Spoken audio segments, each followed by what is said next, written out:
Olá, gente! Eu tô aqui para falar de uma coisa muito importante, que são as práticas diárias do ator. Do mesmo jeito que um treinador de ginástica olímpica, ele precisa treinar todos os dias para que ele possa treinar não só o seu músculo, mas também como o seu cérebro, de fazer aqueles mesmos movimentos. Nós temos uma carreira que ela é muito peculiar e ela engloba que a gente use a voz, use o corpo. Então, como a gente trabalhar todos os dias usando principalmente o nosso cérebro, que comanda isso tudo. Quando eu era pequeno, eu não sei se descobri uma técnica, se já existe. Eu tinha um gravador de voz há muito tempo atrás, e eu gravava as vozes dos personagens que contracenavam comigo. E aí, com o passar do tempo, eu fui entendendo que se eu deixasse um espaço entre essas vozes, eu poderia diariamente escrever uma cena e todos os dias estar treinando a minha capacidade de ouvir os outros personagens, os outros atores, e também estar trabalhando a minha forma de falar as minhas deixas. Né? Eu fazia cenas bem pro audiovisual, vamos dizer assim, né? Porque é a ideia, né? Como eu estava num quarto, que por sinal é esse mesmo, com algumas mudanças, eu não fazia tipo a impostação do teatro, não. Era basicamente para audiovisual. Então eu vou mostrar para vocês mais ou menos como vocês podem fazer para poder se exercitar todo dia, sem falar assim, poxa, eu estou em casa, eu estou, sei lá, 6 meses que eu não atuo, que eu estou fora do palco, que eu não gravo nada. Meu Deus, ó dia, ó tarde, ó noite. Não vamos nos vitimizar, vamos criar.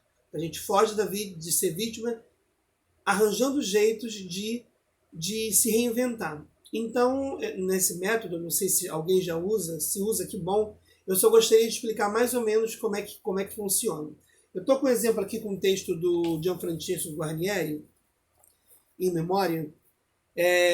Por exemplo, eu não sei se vocês vão conseguir ver aqui, vou mostrar aqui, é Angelina e Gino. Tá? Olhem bem a cena, né? São 2 personagens, como vocês estão vendo, uma mulher e um homem. Ok. Vamos dizer que eu escolha como ator, né? Porque eu quero trabalhar mais a minha parte de escutar o outro personagem e, né, fazer ao vivo a minha. O ao vivo seria na hora que eu estiver falando com a gravação. Muita gente vai achar que você é louca, não deixa de internar. Mostre o seu DRT. Se você não tiver DRT, não importa. Fala que você é artista, que ele é um imbecil. E por aí vai. Então aqui, a Angelina, ela tem bastante falas, né? E ela contracena com o Gino. Vamos dizer que eu fosse gravar essa cena, né, no meu celular, no caso, e você pode depois, se o seu celular não for tão alto, se tiver uma caixinha dessa, ou tiver uma caixa grande de projeção de voz, você pode botar para que você possa cada vez ouvir melhor o que está acontecendo. Eu fazia bem o clima do que seria uma gravação, né? Então, um exemplo, eu fazia assim, cena 2, Gino e Angelina na sala. Aí falava interna, o que estava acontecendo, e falava ok, gravando. Essa gravação base você vai repetir por muito tempo, então é bom que você faça com qualidade, com fones de ouvido. E aí eu gravava o personagem que eu iria trabalhar por muito tempo contracenando. Eu vou colocar aqui como se fosse o Gino, que fala menos, né? Então eu gravava o Gino, né? Toda vez que eu der um espaço, que eu fizer isso aqui, ó, significa que é a fala da Angelina, que eu vou praticar depois quando ouvir a gravação.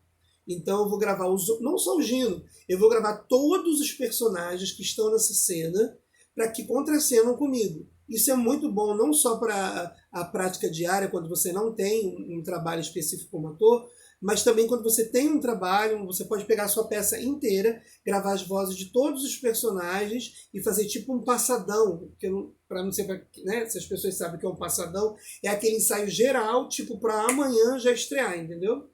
E você pode gravar todos esses personagens. Nesse caso aqui só tem o Gino e a Angelina. Eu vou mostrar mais ou menos, eu vou fazer o Gino, e quando eu estiver aqui, marcando isso aqui, eu vou ler ao mesmo tempo a fala da Angelina para ver quanto tempo, mais ou menos, eu vou ter para poder dar a minha fala. E é importante também não ficar em cima, eu não gravar em cima essa voz, né, do personagem que contracena, porque isso vai me apressar como ator. Quando eu for via o áudio para gravar a minha parte, eu vou ficar dando a minha fala rápida, porque eu sei que daqui a pouco está gravado. Aquilo ali não vai mudar, o ao vivo eu posso mudar. né? Mas o que está gravado não tem como mudar.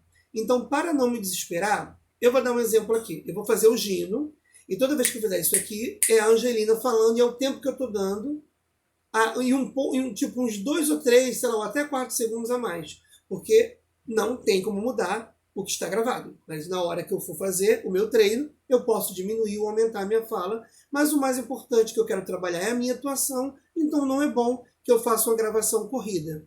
Então vamos lá. Aí eu faço, ok, gravando. Alô, artista?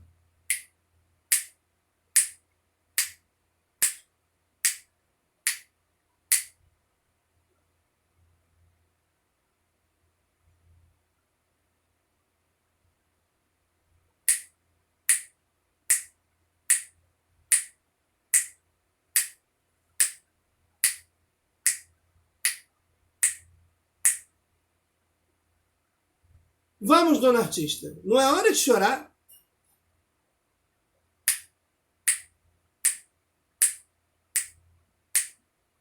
Pela porta?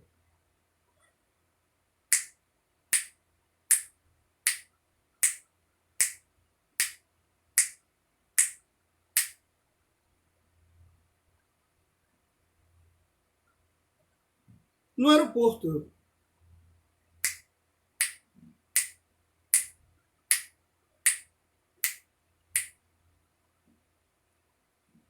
Sabe que não vai ficar, mãe. Só vim dar um abraço.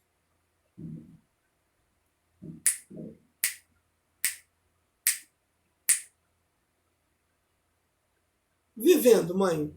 Foi bom. Tá. Agora eu vou explicar para, vou detalhar melhor o que aconteceu aqui na cena. Eu até errei aqui uma fala, não sei se vocês perceberam, né? Enfim. Você não vai fazer isso aqui não na gravação, né? Pelo amor de Deus, não vai fazer isso aqui não, porque vai sair na gravação, vai te atrapalhar quando você ouvir a gravação. O que, que eu, como artista, vou fazer, como ator, né, treinando, vou ouvir na gravação? Obviamente, só as falas do Gino. Alô, artista, mãe, foi bom. Com esse espaço enorme. Por que, que eu dei esse espaço? Aí você fala, meu Deus, quanto espaço. Olha o tamanho das falas da Gina. Olha para da Gina, não, perdão. Da Angelina, pelo jeito é a mãe dele. Eu peguei um texto qualquer aqui, tá, gente? Talvez seja de trás para frente, né? Que é frontal a câmera. Mas enfim, dá para ter uma ideia que a Angelina ela fala mais que o Gino. Então, esse tempo foi o necessário para que a Angelina pudesse fazer com calma. Eu vou te dar um exemplo de uma fala dela para ver como é grande. E além da fala dela, que é grande, tem reticências. Ou seja, eu vou ter que falar e depois desse espaço eu continuar falando. Vou falar uma fala menor que dela. Aqui, ó. A Angelina, que é o personagem que eu vou fazer e precisa de ter espaço, né? E eu, boba, pensei que fosse brincadeira das crianças. Mas está com fome? Tem uma porção de coisa aí. Não quer tomar um banho? Cadê sua bagagem? Vocês perceberam a importância do espaço que você precisa dar nessa gravação? Por quê?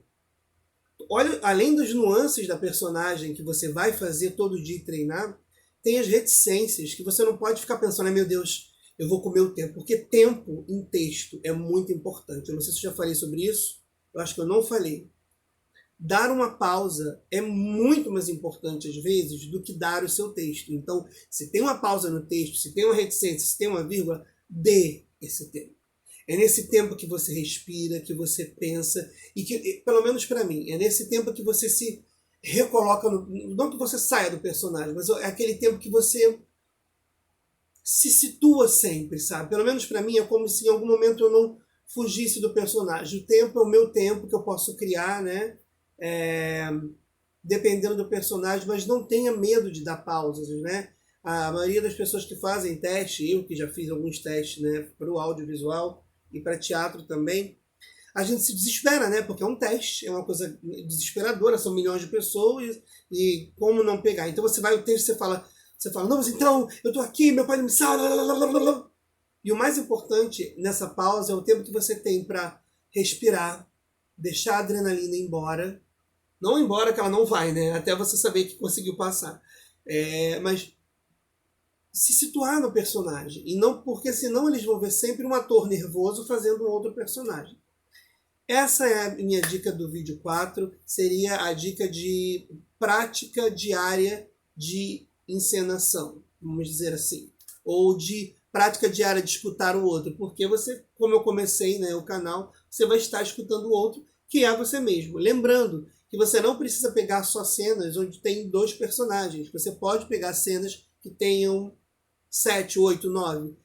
Vai te confundir? Talvez, mas pode também te exercitar a sua criatividade em criações de voz, entendeu? Então o personagem, por exemplo, pode falar mais nasal, não sei o que eu tô fazendo aqui, e já o outro falar, mas eu já fodei ele embora. Então você vai usar todas as suas variações de vozes. As vozes foi o assunto do vídeo 3. Um beijo e merda!